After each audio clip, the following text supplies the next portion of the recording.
Huwag husgahan ang kapwa. Huwag ninyong husgahan ang iba para hindi rin kayo husgahan ng Diyos.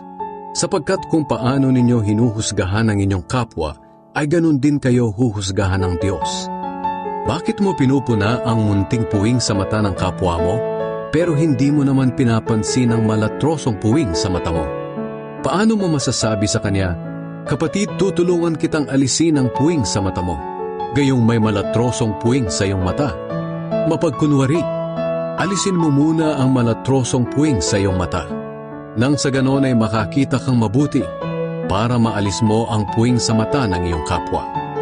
Huwag ninyong ibigay sa mga aso ang mga bagay na banal dahil baka balingan nila kayo at lapain. At huwag din ninyong ihagi sa mga baboy ang inyong mga perlas dahil tatapak-tapakan lang nila ang mga ito. Humingi, humanap, kumatok. Humingi kayo sa Diyos at bibigyan kayo. Hanapin ninyo sa Kanya ang hinahanap nyo at makikita ninyo.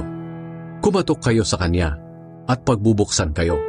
Sapagkat ang lahat ng humihingi ay nakakatanggap. Ang naghahanap ay nakakakita. At ang kumakatok ay pinagbubuksan. Kayong mga magulang, kung ang anak ninyo ay humihingi ng tinapay, bibigyan ba ninyo ng bato? At kung humihingi siya ng isda, bibigyan ba ninyo ng ahas? Kung kayong masasama ay marunong magbigay ng mabubuting bagay sa inyong mga anak, gaano pa kaya ang inyong amang nasa langit? Ibibigay niya ang mabubuting bagay sa mga humihingi sa Kanya. Gawin ninyo sa inyong kapwa ang gusto ninyong gawin nila sa inyo. Ganyan ang tamang pagsunod sa kautusan ni Moises at sa mga isinulat ng mga propeta. Ang makipot na pintuan.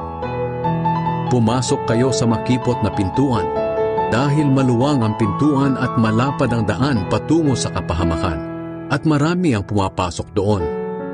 Ngunit makipot ang pintuan at mahirap ang daan patungo sa buhay na walang hanggan at kakaunti lang ang dumadaan dito. Nakikilala ang puno sa bunga nito. Mag-ingat kayo sa mga huwad na propeta. Lumalapit sila sa inyo na parang mga maamong tupa. Pero ang totoo, tulad sila ng mga gutom na lobo. Makikilala ninyo sila sa kanilang mga gawa. Ang matitinik na halaman ay hindi namumunga ng ubas o igos. Ang mabuting puno ay namumunga ng mabuting bunga, at ang masamang puno ay namumunga ng masama. Ang mabuting puno ay hindi namumunga ng masama, at ang masamang puno ay hindi namumunga ng mabuti. Ang lahat ng punong hindi namumunga ng mabuti ay pinuputol at itinatapon sa apoy. Kaya nga makikilala ninyo ang mga huwad na propeta sa kanilang mga gawa. Hindi kikilalanin ng Diyos ang mga gumagawa ng masama.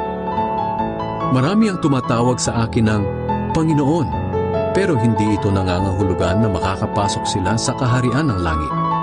Ang mga tao lang na sumusunod sa kalooban ng aking Amang nasa langit ang mapapabilang sa kanyang kaharian.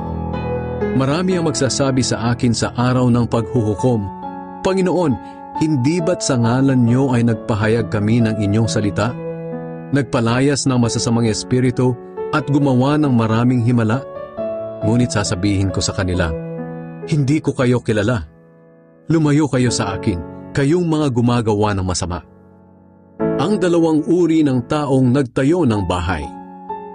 Kaya ang sinumang nakikinig at sumusunod sa aking mga sinasabi ay katulad ng isang matalinong lalaki na nagtayo ng kanyang bahay sa pundasyong bato.